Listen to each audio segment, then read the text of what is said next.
بسم اللہ الرحمن الرحیم۔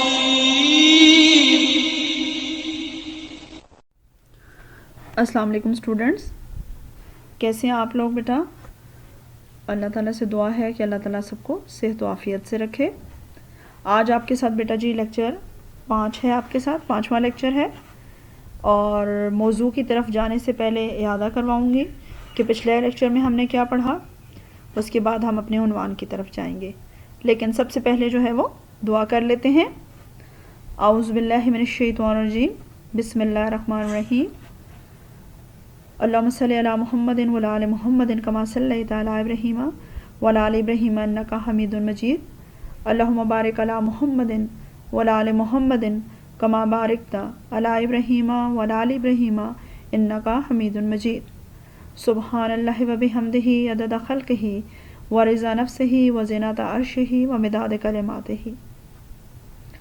استغفر اللہ ربی من کل ذنب واتوب الیہ، استغفر اللہ ربی من کل ذنب واتوب الیہ۔ ربنا ظلمنا انفسنا وان لم تغفر لنا وترحمنا لنکونن من الخاسرین۔ اللہم انک عفو کریم تحب العفو فاعف عنا یا غفور یا غفور یا غفور۔ یا حی یا قیوم برحمتک نستغیث، یا حی یا قیوم برحمتک نستغیث۔ رب اشرح لی صدری ویسر لی امری واحلل عقدۃ من لسانی ویفقہوا قولی۔ اللہم انی اسألک علما نافعا وعملا متقبلا ورزقا واسعا۔ ربنا تقبل منا انک انت السمیع العلیم یا رب العالمین یا ارحم الراحمین۔ صلی اللہ تعالی علی حبیبہ محمد وآلہ وصحبہ وبارک وسلم، آمین۔ جی بیٹا جی، اب 5واں لیکچر ہے۔ اگلے موضوع پر جانے سے پہلے آپ کو میں پچھلے پڑھائے گئے سبق کا اعادہ کروا لیتی ہوں، ٹھیک ہے؟ کہ ہم دہرا لیں کہ ہم نے پچھلے لیکچر میں کیا پڑھا تھا۔ جی اسٹوڈنٹس، اب پچھلے پڑھائے گئے سبق کے بارے میں بات کر لیتے ہیں۔ آپ کو میں نے سورہ بقرہ کی شروع کی 7 آیات پڑھائی تھیں، رکوع نمبر 1 سے۔ اس میں آپ لوگوں نے بیٹا جی حروف مقطعات کے بارے میں پڑھا کہ قرآن شریف کی کچھ صورتوں میں جو ہے وہ ایسے الفاظ ہیں جن کو اکٹھا پڑھا جاتا ہے لیکن بولا علیحدہ جاتا ہے، جیسے الف لام میم حامیم، ان کی جو ہے وہ وضاحت کی گئی۔ اس کے بعد شروع کی آیات میں جو ہے اللہ تعالیٰ نے متقین کی صفات بیان فرمائی کہ جو متقی لوگ ہیں، پہلے تو یہ بتایا کہ قرآن کی تعلیمات سے صرف اور صرف متقی لوگ جو ہیں وہ استفادہ کر سکتے ہیں، وَہُدًى لِّلْمُتَّقِينَ کہہ کر۔ اس کے بعد اس میں جو ہے وہ ان آیات میں آپ نے متقین کی صفات پڑھی، اور وہ متقین کی صفات کیا تھیں کہ وہ ایمان بالغیب رکھتے ہیں، یعنی اللہ پر، فرشتوں پر، آخرت پر۔ اس کے ساتھ نماز قائم کرتے ہیں، اللہ کی راہ میں دیا ہوا مال خرچ کرتے ہیں، الہامی کتب پر یقین رکھتے ہیں، اور آخرت پر یقین رکھتے ہیں۔ تو اللہ تعالیٰ نے فرمایا کہ ایسے ہی لوگ جو ہیں وہ اللہ کی طرف سے ہدایت یافتہ ہیں۔ پھر اس کے بعد سورہ بقرہ کی اگلی آیات میں جو ہے 6 اور 7 میں کفار کے بارے میں بتایا گیا کہ حضور صلی اللہ علیہ وسلم سے فرمایا گیا کہ یہ جو کفار کا گروہ ہے جو حق کا انکار کرتے ہیں، آپ انہیں ڈرائیں یا نہ ڈرائیں، یہ ایمان نہیں لائیں گے۔ اور پھر وجہ بتا دی، کیونکہ ان کے کانوں اور ان کے دلوں پر مہر ہے، یعنی یہ حق بات سمجھنے سے قاصر ہیں، کان رکھتے ہیں، سماعت رکھتے ہیں، لیکن حق بات نہیں سن رہے، دل میں اس کو حق بات کا پتہ ہے لیکن اس کو تسلیم نہیں کر رہے۔ اور پھر اللہ تعالیٰ نے آنکھوں پر پردہ کے لیے لفظ غشاوۃ استعمال کیا کہ ان کی آنکھوں پر بھی پردہ ہے، یعنی غفلت کا، حقیقت کو نہ جاننے کا، اور یہ جو ہے حق بات کو اس لیے تسلیم نہیں کر رہے، لہٰذا آپ پریشان ہونا چھوڑ دیں۔ اب یہ جو لوگ منکر ہیں ان کو اللہ تعالیٰ خود ہی آخرت میں دیکھ لے گا، اور ان کے لیے اللہ نے عذاب عظیم تیار کر رکھا ہے۔ اب ہم جو ہے وہ سورہ بقرہ کی اگلی آیات پڑھیں گے، ٹھیک ہے جی؟ آج ہمارا جو آج کا موضوع ہے وہ سورہ بقرہ ہی ہے، اور اس کا رکوع نمبر 2، ٹھیک ہے؟ یہ ایک طویل رکوع ہے، اس میں آیات جو ہیں وہ ٹوٹل 13 آیات ہیں، اس لیے میں اسے 2 حصوں میں پڑھاؤں گی بیٹا جی۔ آج کے لیکچر میں آپ کو میں 7 آیات پڑھاؤں گی، رکوع نمبر 2 کی 8 سے 14 تک، ٹھیک ہے؟ آیت نمبر 8 سے 14 تک لہٰذا آپ اپنی کتاب کھولیں افہام القرآن والحدیث، اس کا صفحہ نمبر 48 یعنی 48، صفحہ نمبر 48 کھولیں، آیت نمبر 8 وہاں سے شروع ہو رہی ہے، ٹھیک ہے. اپنے پاس پین یا پنسل ضرور رکھیں. میں آپ کو لفظی اور بامحاورہ ترجمہ کرواؤں گی اور ساتھ میں اس کی پھر ہر آیت کے ساتھ اس کی تفسیر. تو جو ضروری چیزیں ہیں اور جو میں شارٹ کوسچن یا MCQs کے حوالے سے آپ کو بات بتاؤں اسے وہیں پر نوٹ کریں. اگر میں نے اس کی ہیڈنگز بھی بنائی ہیں تفسیر میں تو جو میں نوٹ کرواؤں اسے لکھتے جائیں، ٹھیک ہے، تاکہ آپ جب اس کا ترجمہ اور تفسیر کریں تو اس میں آپ کے لیے آسانی ہو. لیکن جو ہے وہ آیت شروع کرنے سے پہلے ہم اس سبق کے مقاصد دیکھ لیتے ہیں، تدریسی مقاصد. جی بیٹا جی، آپ کو اسلامی تعلیمات سے روشناس کرانا ہمارا سب سے اہم کام ہے، کیونکہ بحیثیت مسلمان ہم سب کا فرض ہے کہ ہم اپنی تعلیمات جو ہیں وہ اسلامی ان سے آگاہ ہوں. بحیثیت مسلمان ہمیں اپنے دین کے بارے میں علم ہو.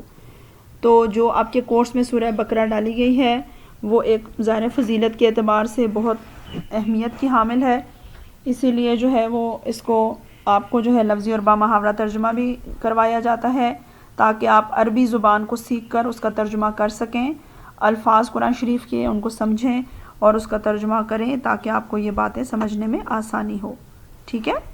اور اس کے ساتھ ساتھ ان جو اب ہم آیات پڑھیں گے اس رکوع نمبر 2 کی، اس میں منافقین کی جو نشانیاں ہیں وہ بتائی گئی ہیں کہ منافق کی بتائی گئی ہے تعریف کہ وہ کون لوگ ہوتے ہیں، اور اس میں جو ہے وہ تفصیلاً ان کی ایک ایک کر کے تمام جو ہے وہ نشانیاں واضح کی گئی ہیں. کیونکہ یہ مدینہ میں یہ گروہ آیا تھا، گروہ بنا تھا، اس لیے اس سے پہلے مسلمان اس گروہ سے واقف نہیں تھے، لہٰذا حضور صلی اللہ علیہ وسلم کو آگاہ کیا گیا کہ یہ کون سے لوگ ہیں جو آپ میں چھپ کر ہی آپ کو نقصان پہنچاتے ہیں. تو اب ان آیات میں جو ہے وہ اس کی تفسیر میں آپ کو ان کی نشانیاں جو ہے وہ واضح ہو جائیں گی، ٹھیک ہے. جی اسٹوڈنٹس، اب ہم جو ہے وہ رکوع نمبر 2 کی آیت نمبر 8 جو ہے اس کا لفظی اور بامحاورہ ترجمہ پڑھ لیتے ہیں. اعوذ باللہ من الشیطان الرجیم، بسم اللہ الرحمن الرحیم. ومن الناس، ومن اور سے، الناس لوگوں میں سے، ومن الناس اور بعض لوگ یا لوگوں میں سے بعض، من جو، یقولو کہتے ہیں، آمنا ہم ایمان لے آئے، آمنا نا سے مراد ہم ہے اور آمنا ایمان لائے، آمنا ایمان لے آئے، باللہ اللہ پر، وبالیوم الآخر اور یوم آخرت پر، وما اور نہیں، ہم وہ، بمومنین ایمان والے. تو یہ اب جو آیت ہے اس میں اللہ تعالیٰ منافقین کے بارے میں ذکر کر رہے ہیں. جو پچھلی آپ نے آیات پڑھی تھیں، پہلی جو 1 سے 7 تک، اس میں متقین اور منکرین یعنی کافروں کی خصوصیات بیان ہوئی. اب اس میں منافقین کے بارے میں بتایا جا رہا ہے کہ وہ کیا کہتے ہیں. وَمِنَ النَّاسِ مَن يَقُولُ آمَنَّا، کہ لوگوں میں سے کچھ ایسے ہیں جو کہتے ہیں کہ ہم ایمان لے آئے، باللہ اللہ پر، وبالیوم الآخر اور یوم آخرت پر، وما ہم بمومنین حالانکہ وہ ایمان نہیں لائے. ٹھیک ہے، زبان سے کہتے ہیں ہم ایمان لے آئے لیکن اللہ تعالیٰ کہہ رہے ہیں کہ حقیقت میں وہ ایمان نہیں. آیت 9، اب اسی سلسلے کو آگے بڑھاتے ہوئے اللہ تعالیٰ اس آیت میں کہہ رہے ہیں کہ یہ لوگ جو ہیں جھوٹے ایمان کا دعویٰ کرتے ہیں، اور اپنی طرف سے یہ جھوٹا ایمان کس لیے اس کا دعویٰ کرتے ہیں کہ اللہ کو اور مومنوں کو دھوکہ دیں.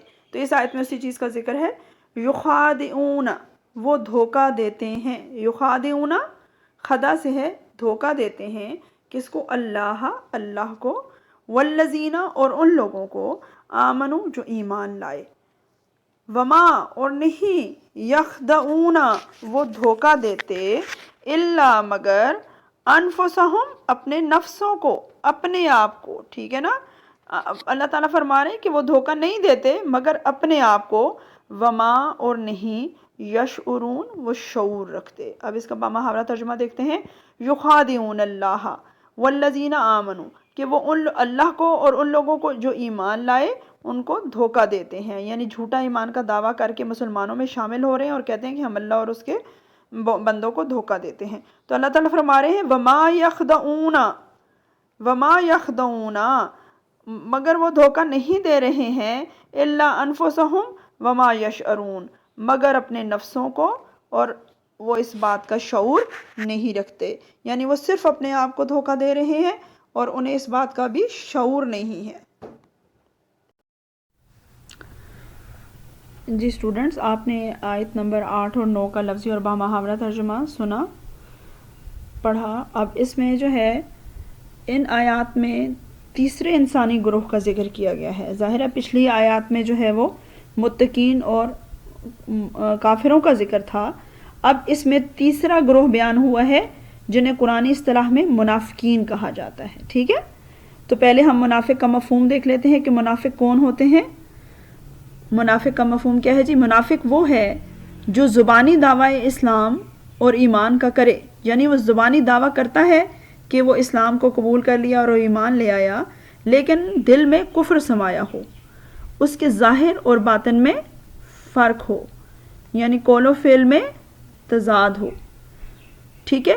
منافقین بھی ملحد اور کافر ہی ہوتے ہیں، یعنی یہ بھی جھوٹے اور کافر ہی ہیں، مگر کیا ہے، اپنے کفر، اپنے مکر و فریب کا پردہ ڈال لیتے ہیں، یعنی اپنے کفر کو دل میں چھپا لیتے ہیں اور زبان سے جو ہے وہ دھوکے کا سے کام لیتے ہیں، سمجھ گئے؟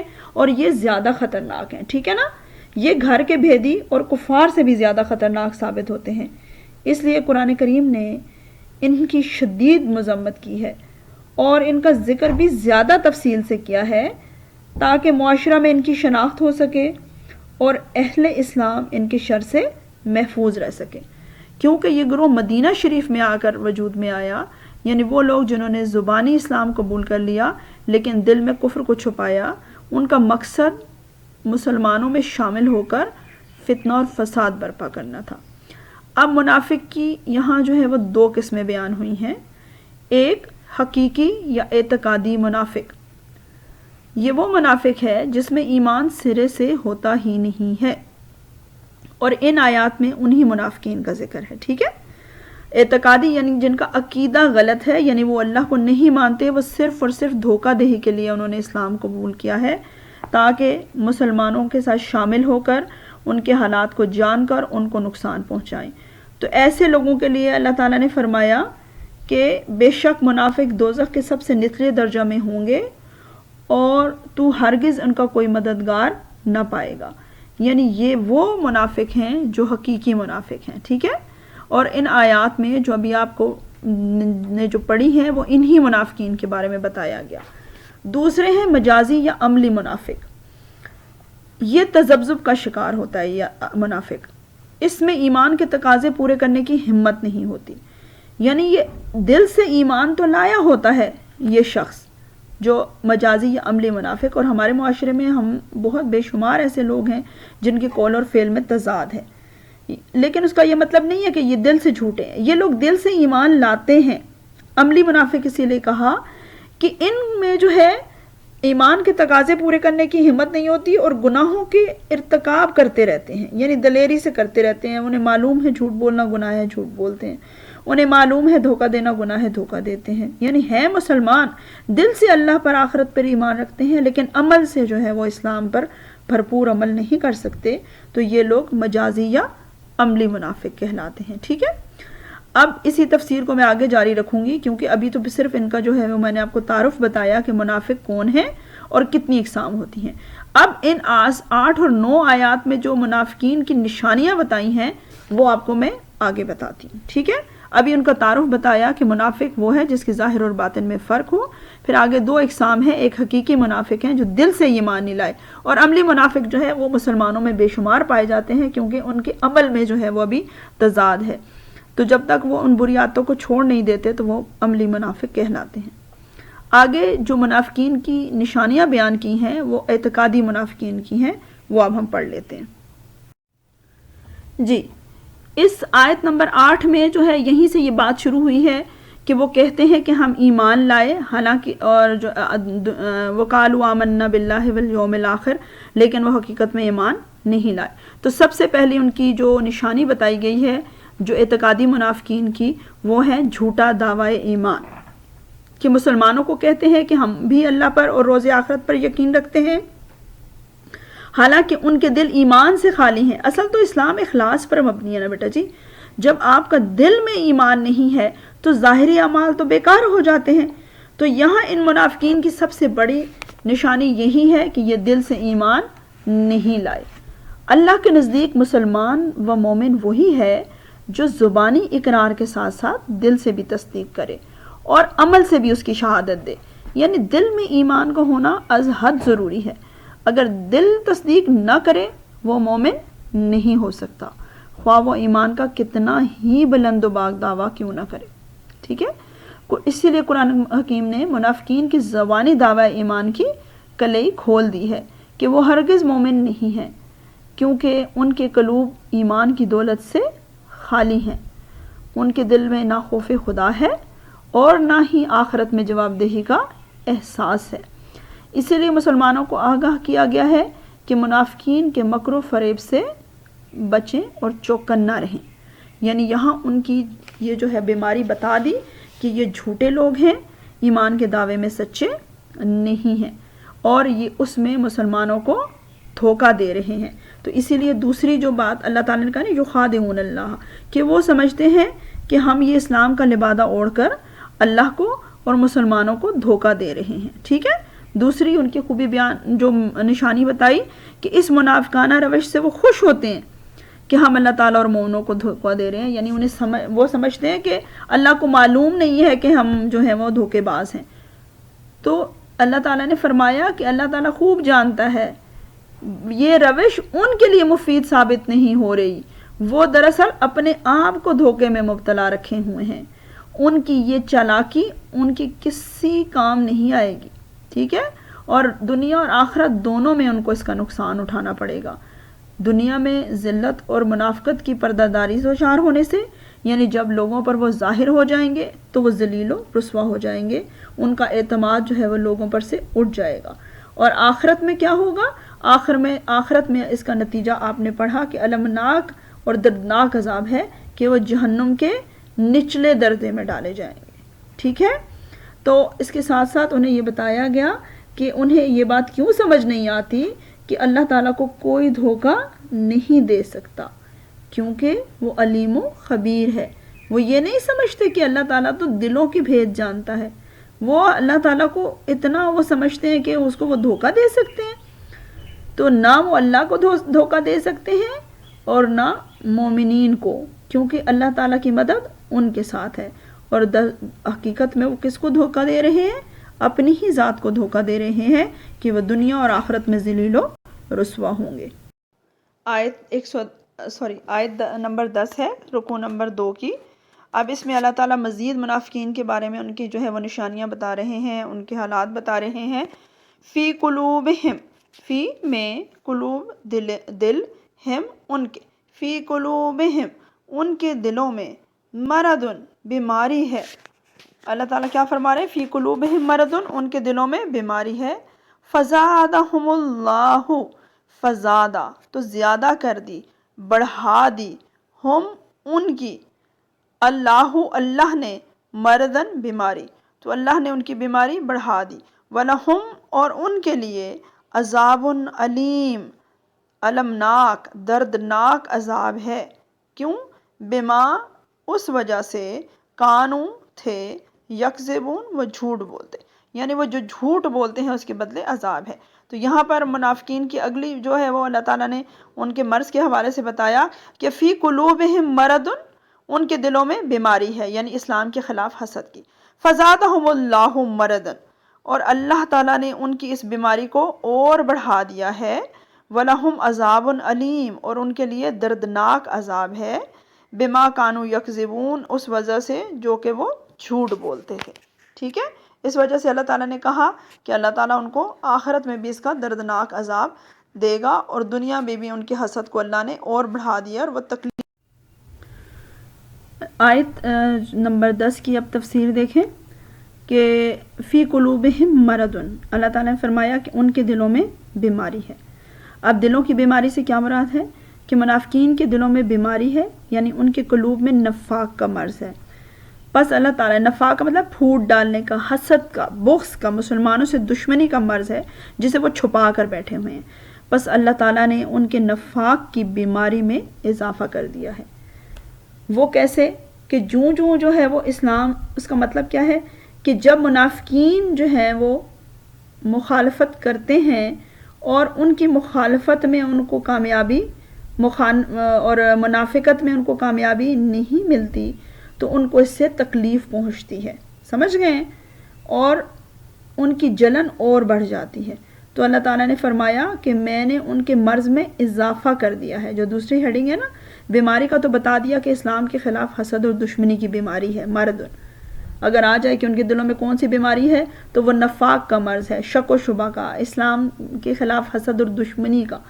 اور مرض میں اضافہ میں کیا اللہ تعالیٰ فرما رہے ہیں کہ جب منافقین کی مخالفتوں اور درپردہ کوششوں کے باوجود اسلام کی اشاعت میں مسلمانوں کو کامیابی ہوتی ہے اور اس میں اضافہ ہوتا ہے تو ان کی نسبت اور اس سے جو ہے ان کی جلن بڑھتی جاتی ہے۔ اس حوالے سے ان کی جلن اور بڑھتی ہے کہ ہم اتنی سازشیں کر رہے ہیں اور پھر بھی یہ جو ہے وہ اسلام پھیل رہا ہے، ٹھیک ہے نا۔ یعنی جب وہ اپنی سازشوں میں ناکام ہوتے ہیں تو اسلام سے خلاف حسد کا جو جذبہ ہے وہ اور ان کو جلاتا ہے۔ اللہ تعالیٰ مزید فرماتے ہیں کہ منافقین کی روش پر فوراً گرفت نہیں کی جاتی، کیونکہ اللہ تعالیٰ انہیں ڈھیل اور مہلت دیتا ہے تاکہ ان پر اتمام حجت ہو سکے، تاکہ وہ یہ نہ کہہ سکیں کہ یہ ہم سے نہ سمجھی میں ہو گیا۔ یعنی اللہ تعالیٰ نے ان کو موقع دیا ہوا ہے، ان کے مرض کو بڑھایا ہوا ہے کہ یہ مرض بڑھتا جائے اور وہ اسی طرح جو ہے درپردہ سازشیں کرتے رہیں، اور تاکہ قیامت کے دن ان کی کو اپنی جو ہے وہ صفائی میں کچھ کہنے کی مہلت نہ دی جائے، ٹھیک ہے نا۔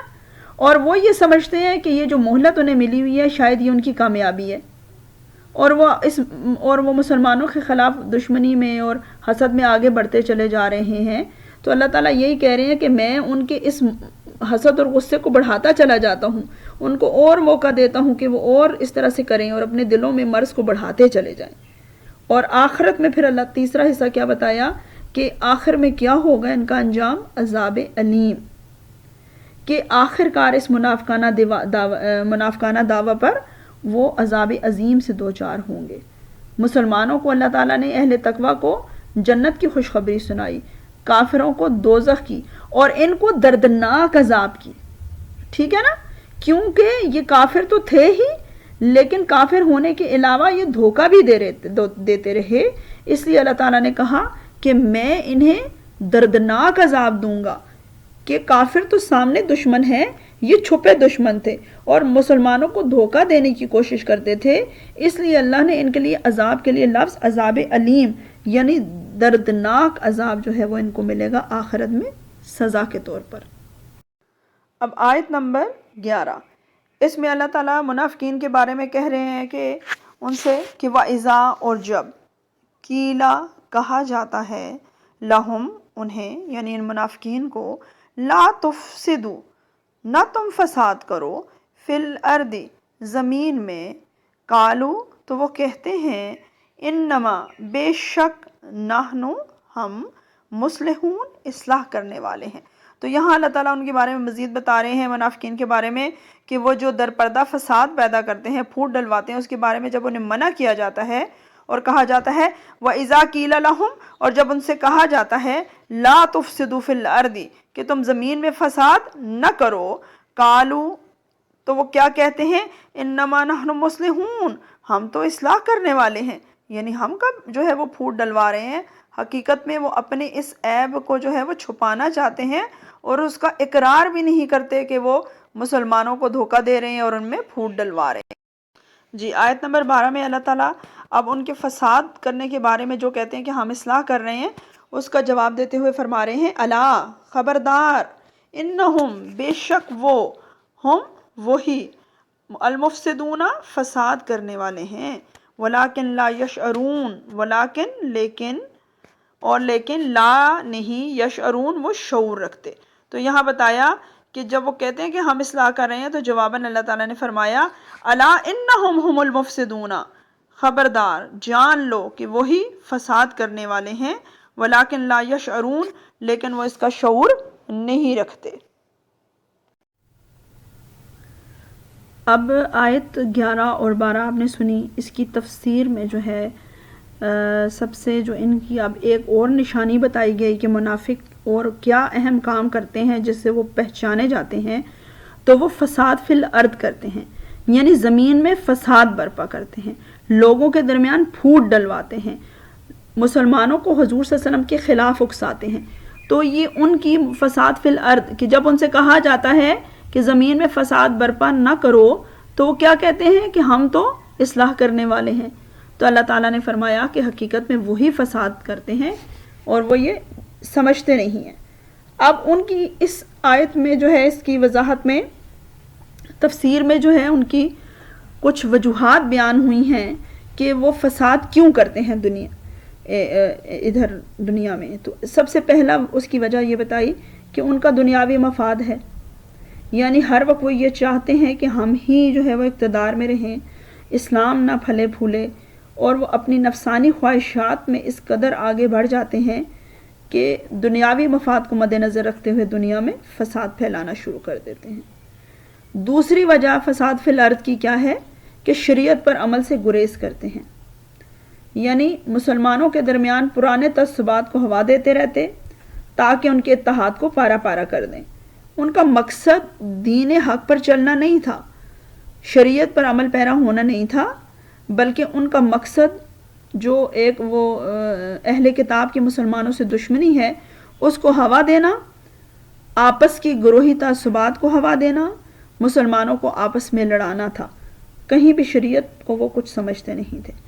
پھر تیسری وجہ ان کی کیا تھی کہ وہ مخبری کرتے تھے، ٹھیک ہے نا، کہ وہ مخبر بنے ہوئے تھے اور مخبریاں کر کر کس کے درمیان فساد برپا کرتے؟ اہل اسلام اور کفر، اہل اسلام اور اہل کفر دونوں کے ساتھ ملاپ رکھتے تھے اور اپنی قدر و منزلت اور ساکھ بڑھانے کے لیے ایک کی باتیں دوسرے تک پہنچاتے تھے، اور ان کی یہ مخبری آخر فساد پر ختم ہوتی۔ ظاہر ہے مسلمانوں نے یہ کہا جا کر کفار کو بتاتے، کفار یہ کر رہے ہیں آپ کے خلاف آ کے مسلمانوں کو بتاتے، اور ان دونوں کے درمیان آخر میں فساد کے طور پر نتیجہ جو ہے وہ ختم ہوتا۔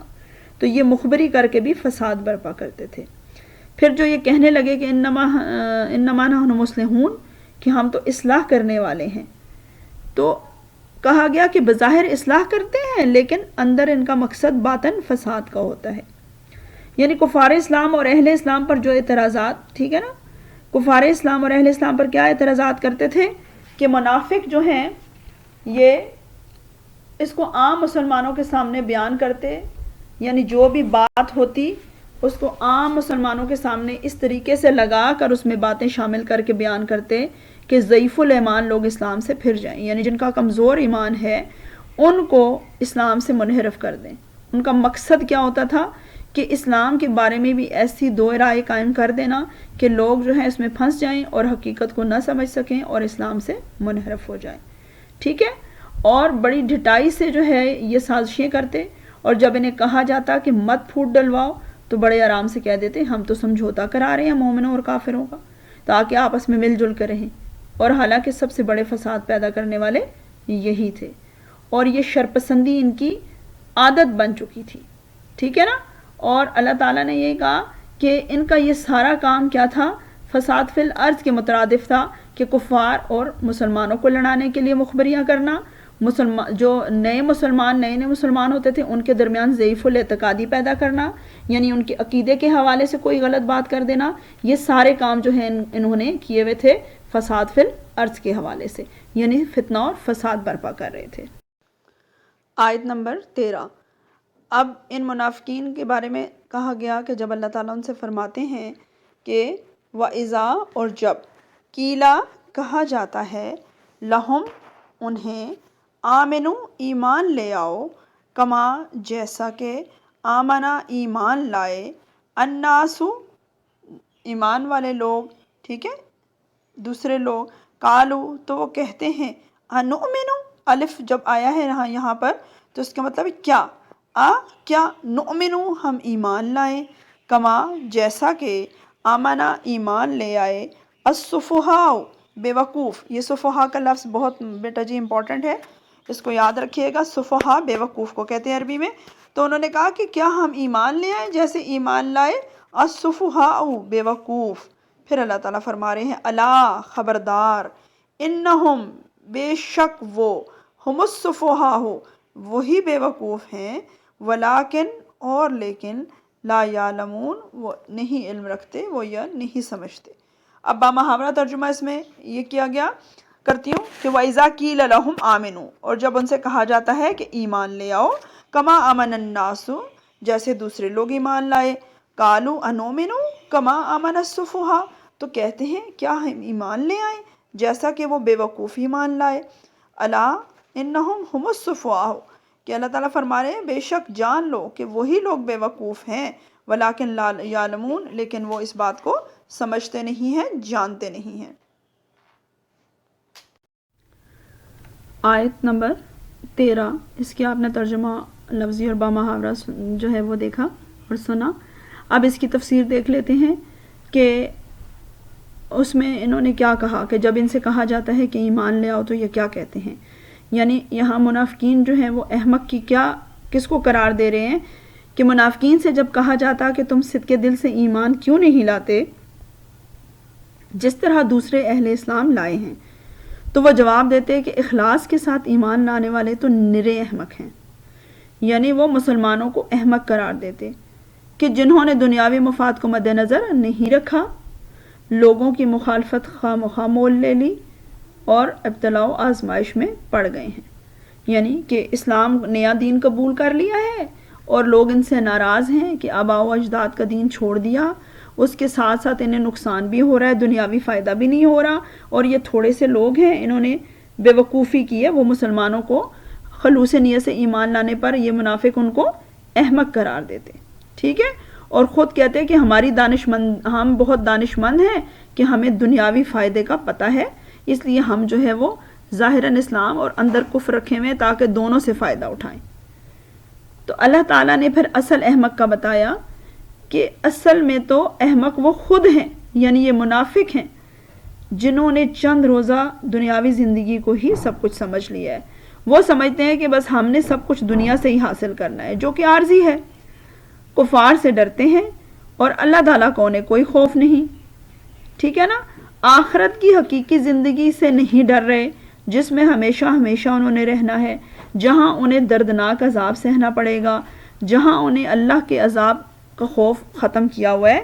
تو اللہ تعالیٰ فرما رہے ہیں کہ مسلمان، حقیقی مسلمان احمق نہیں ہیں، بلکہ یہ خود احمق ہیں جن کو اس چیز کا شعور نہیں کہ وہ چند روزہ دنیاوی زندگی کے لیے اپنی آخرت برباد کر بیٹھے ہیں، ٹھیک ہے۔ آیت 14، وَإِذَا اور جب، لقو وہ ملاقات کرتے ہیں، ٹھیک ہے، لقو یہاں ملاقات کا معنی ہے۔ وَإِذَا اور جب لقو ملاقات کرتے ہیں، ملتے ہیں، الذین آمنوا ان سے جو ایمان لائے، تو کیا کہتے ہیں؟ قالوا کہتے ہیں، آمنا ہم ایمان لائے، وَإِذَا اور جب خلو اکیلے ہوتے ہیں، الی شیاطینہم اپنے شیطانوں کے ساتھ، یعنی مسلمانوں کے علاوہ علیحدگی میں اپنے شیطانوں کے ساتھ، قالو تو وہ کہتے ہیں، انا بے شک ہم، معاکم تمہارے ساتھ ہیں، یعنی اپنے جیسے شیاطین صرف لوگوں کے ساتھ بیٹھتے ہیں تو ان سے کہتے ہیں ہم تمہارے ساتھ ہیں، انما بے شک، نحنو ہم تو، مستہزئون مذاق کرتے ہیں، یعنی ہم مسلمانوں کے ساتھ مذاق کرتے ہیں جو ہم کہتے ہیں کہ ہم ایمان لائے۔ وَإِذَا لَقُوا الَّذِينَ بامحاورہ ترجمہ دیکھیں، وَإِذَا لَقُوا الَّذِينَ آمَنُوا اور جب وہ ایمان والوں سے ملتے ہیں تو قالوا آمنا تو کہتے ہیں ہم ایمان لائے، وَإِذَا خَلَوْا إِلَى شَيَاطِينِهِمْ اور جب وہ اکیلے اپنے شیطانوں کے ساتھ ہوتے ہیں، اپنے جیسے شیطان صرف لوگوں کے ساتھ، قالوا انا معاکم تو وہ کہتے ہیں کہ ہم تو تمہارے ساتھ ہیں، انما نحن مستہزئون ہم تو مذاق کرتے ہیں، یعنی ہم مسلمانوں کے ساتھ بطور مذاق کہتے ہیں کہ ہم ایمان لائے۔ جی اب آیت 14 کی تفسیر دیکھ لیتے ہیں کہ اس آیت میں جو ہے وہ ان کے منافقین کی جو ہے وہ دوغلے پن کی وضاحت کی گئی کہ جب مسلمانوں کے ساتھ ہوتے ہیں تو کہتے ہیں ہم تمہارے ساتھ ہیں، اور جب اپنے جیسوں کے ساتھ ہوتے ہیں تو کہتے ہیں ہم تمہارے ساتھ ہیں۔ دوغلا پن کیا ہے کہ منافقین کا طریقہ تھا کہ غریب مسلمانوں کے ساتھ غرور و تکبر کرتے، لیکن باثر مسلمانوں سے ملتے تو ان کے خوشنودی کے لیے کہتے تھے کہ ہم بھی تمہاری طرح مخلص مسلمان ہیں. ٹھیک ہے، ان کا مقصد کیا تھا کہ ان کو خوش کرنا تاکہ وہ ہمارے اوپر یقین رکھیں. پھر اس کے ساتھ اللہ تعالیٰ نے یہ بھی فرمایا کہ جب اپنے جیسے شیطانوں سے ملتے تو یہاں شیاطین سے مراد کون لوگ ہیں، اسے انڈر لائن بھی کیجیے گا، یہ امپورٹنٹ ہے کہ یہاں شیاطین سے مراد مخالفین اسلام یعنی یہود اور کفار ہیں، ان کے سردار. سمجھ گئے نا، جو مدینہ میں آباد تھے یہود اور جو کفار مکہ، ان کے سردار، ان سے ان کے روابط رہتے تھے ان منافقین کے. ٹھیک ہے، تو یہاں شیاطین سے مراد مخالفین اسلام یہود و کفار کے سردار ہیں. اب یہ شب و روز یہ لوگ جو ہیں مسلمانوں کے خلاف سازشیں کرتے رہتے تھے. ٹھیک ہے، اور ان کی مجلسوں میں جب منافقین جاتے تو کیا کہتے کہ ہم مذہبی اعتبار اور اسلام دشمنی کے اعتبار سے تمہارے ساتھ ہیں. یعنی اوپر کیا بات کی کہ جب باثر مسلمانوں سے ملتے تو انہیں کہتے کہ ہم مسلمان ہیں، تمہاری طرح مخلص ہیں، تمہارے ساتھ بڑے مخلص اسلام والے ہیں. لیکن اب بتایا کہ جب یہ مخالفین اسلام یہود اور کفار کی محافل میں جاتے تو ان سے کیا کہتے کہ ہم تمہارے ساتھ ہیں اسلام دشمنی میں، اور ہم مسلمانوں کے ساتھ میل جول اور ملاپ رکھتے ہیں اور ان سے دلجوئی کرتے ہیں. اس سے اصل مقصد ان کا ہمارا ان کا مذاق اڑانا ہے. ٹھیک ہے نا، کہ ہم ان کا دل میں مذاق اڑاتے ہیں کہ ہم ان کو بے وقوف بنا رہے ہیں اور انہیں معلوم نہیں. یعنی اپنے آپ کو مسلمان ظاہر کر کے دنیاوی فوائد حاصل کرتے ہیں، مثلا مال غنیمت میں شریک ہوتے ہیں، ان سے شادی بیاہ کرتے ہیں، ہماری جان و مال جو ہے مسلمانوں کی طرح محفوظ ہیں. ٹھیک ہے، تو یہ ان چیزوں کو کہتے ہیں کہ یہ ہمارا مذاق ہے ان کے ساتھ، حالانکہ ہمارا اسلام سے کوئی واسطہ نہیں. تو اس چیز کو یہ مسلمانوں کے ساتھ مذاق قرار دے رہے ہیں کہ بھائی ہم مسلمانوں کے ساتھ، حالانکہ ہم دل سے مسلمان نہیں ہیں اور ہم ان کے ساتھ رہ کر ان سے فائدہ اٹھاتے ہیں. یعنی کیا کہ مال غنیمت میں بھی حصہ لیتے ہیں، ان کے خاندانوں میں شادیاں بھی کرتے ہیں، اور ہم ان کے ساتھ رہ کے محفوظ بھی ہیں. یعنی ہماری جان و مال کو خطرہ نہیں ہے، یعنی وہ ہمارے خلاف کوئی دشمنی کا اظہار نہیں کر سکتے کیونکہ ہم نے انہیں اسلام کے ذریعے دھوکہ دیا ہوا ہے. تو یہ ان کا دوگلا پن تھا کہ یہ دونوں طرف جو ہے وہ بیٹھتے تھے. اسی لیے حضور صلی اللہ علیہ وسلم نے منافق کو ذو الوجہین کہا، دو چہروں والا، کہ یعنی ایک طرف اور بات کرتا ہے اور دوسری طرف اور بات کرتا ہے. تو یہاں چھٹی ان منافقین کی نشانی یہی بتائی کہ یہ دوغلے ہوتے ہیں، ایک جگہ اور بات کرتے ہیں، دوسری جگہ اور بات کرتے ہیں، اور ان کے ظاہر اور باطن میں فرق ہوتا ہے. دل میں اسلام کی دشمنی چھپا رکھی ہے اور زبان پر مسلمانوں کے ساتھ ہیں، اور ساتھ ہی ساتھ پھر کفار کے پاس جاتے ہیں تو اپنی اصلی حقیقت بھی وہاں اس کا اظہار کر دیتے ہیں. تو یہ آپ کو میں نے بیٹا جی اب 14 آیات تک آج پڑھایا ہے رکوع نمبر 2 کی، اور یہاں پر جو ہے وہ اس سے اگلی انشاءاللہ جو ہے وہ اگلے لیکچر میں کرواؤں گی، کیونکہ ابھی یہ رکوع نمبر 2 جاری ہے. لیکن کیونکہ یہ طویل تھا اس لیے میں نے آپ کو اس میں جو ہے وہ پہلی 7 آیات کرا دیں 8 سے لے کر 14 تک. تو انشاءاللہ اگلے لیکچر میں جو ہے وہ ہم اگلی آیات کریں گے. یہاں تک 6 نشانیاں منافقین کی بتائی جا چکی ہیں. ٹھیک ہے، آپ ان کو پڑھیں اور ان کو یاد کرنا ہے. چلیں جی اب آپ کا کام دیکھ لیتے ہیں. جی اسٹوڈنٹس، رکوع نمبر 2 کی میں نے آپ کو پہلی 7 جو ہے وہ آیات کا ترجمہ اور تفسیر کرا دی ہے. یہ رکوع طویل ہے، اس کی آیات ابھی 6 باقی ہیں. ٹھیک ہے، جو آپ کو میں انشاءاللہ اگلے لیکچر میں کراؤں گی. تو یہ جو پہلی میں نے آپ کو 7 آیات کروائی ہیں 8 سے لے کر 14 تک، ان کو بیٹا جی آپ نے لفظی اور بامحاورہ ترجمہ یاد کرنا ہے اچھے طریقے سے. ٹھیک ہے، اور 2 حصوں میں تقسیم کرنے کا مطلب یہی ہے کہ آپ جو ہے وہ تھوڑا تھوڑا کر کے اس کو اچھے طریقے سے یاد کر لیں. لفظی معنی کا بھی میں آپ کو اہمیت بتا چکی ہوں کہ MCQs میں بھی آتے ہیں، اور ایسے بھی ترجمے میں آسانی کے لیے آپ کو یاد کرنے پڑیں گے. باقی جو ہے وہ میں نے آپ کو یہ جو سوال دیے ہیں یہ انہی 7 آیات سے متعلقہ ہیں جو میں نے آپ کو پڑھائی ہیں. ٹھیک ہے، نمبر 1 ہے منافق سے کیا مراد ہے. آپ نے منافق کی تعریف لکھنی ہے. ٹھیک ہے، جس کے ظاہر اور باطن میں فرق ہے، جو دل سے اسلام قبول نہیں کرتا لیکن ظاہری طور پر اس اقرار کرتا ہے. دوسرا ہے منافقین کی اقسام. نشانیاں اور ہوتی ہیں بیٹا جی اور اقسام اور ہیں، یاد رکھیے گا. اس میں آپ نے کنفیوز نہیں ہونا. اقسام یعنی منافق کتنے قسم کے لوگ ہوتے ہیں, کتنی ان کی اقسام ہوتی ہیں, تو 2 طرح کے ہوتے ہیں. ایک اعتقادی منافق ہیں جن کی نشانیاں یہاں بتائی گئی ہیں, یعنی جو دل سے ایمان نہیں لائے. دوسرے عملی یا مجازی منافق ہیں جو ایمان تو دل سے لاتے ہیں لیکن عمل کرنے میں کوتاہی کرتے ہیں. ٹھیک ہے, تو اس حوالے سے آپ نے جو ہے یہ میں نے منافقین کی اقسام پوچھی ہیں, اس میں نشانیاں تو آپ ابھی پڑھ رہے ہیں. 6 نشانیاں آج کے لیکچر میں نے آپ کو بتائی ہیں, اور ابھی آگے اور بھی جو ہیں وہ ان کی اگلی آیات میں جو ہے وہ نشانیاں بیان کی گئی ہیں. پھر تیسرا سوال ہے فی قلوبہم مرض, ان سے کیا مراد ہے, وضاحت کریں. یہ عربی سے بھی اکثر آپ کو پوچھ لی جاتے اسٹیٹمنٹ. اب آپ نے نشانی پڑھی ہوگی تو پھر آپ کو سمجھ آئے گی کہ, اور عربی کا ترجمہ کہ فی میں قلوبہم, ان کے دلوں میں مرض, بیماری ہے. یہ کس کے لیے کہا گیا, منافقین کے لیے, کہ ان کے دلوں میں کس چیز کا مرض ہے, آپ نے اس کی وضاحت کرنی ہے کہ ان کے دلوں میں اسلام سے حسد کا مرض ہے, نفاق کا مرض ہے. اور اللہ تعالیٰ نے اس میں اس کا ذکر کیا کہ ان لوگوں نے اپنے دلوں میں اسلام سے نفرت اور دشمنی چھپا رکھی ہے, اور یہ مرض جو اسلام ترقی کرتا ہے یہ مرض ان کا بڑھتا چلا جاتا ہے. ٹھیک ہے, پھر تیسرا اگلا چوتھا سوال ہے منافقین کی فساد برپا کرنے کی کیا وجوہات بیان ہوئی ہیں. تو یہ آپ کے پاس بیٹا جی لکھی ہوئی ہیں کہ ان کی 4 وجوہات بیان ہوئیں کہ دنیاوی مفاد چاہتے ہیں, یعنی دنیاوی فائدے کے لیے فساد برپا کرتے ہیں, شریعت پر عمل سے گریز کرتے ہیں, یعنی دین سے کوئی تعلق نہیں ہے, صرف اور صرف اپنے مقاصد پورے کرتے ہیں, مخبری کرتے ہیں کفار کی مسلمانوں کے آگے, اور مسلمان کی باتیں کفار کے سامنے بیان کر کے ان کے درمیان پھوٹ ڈلواتے ہیں.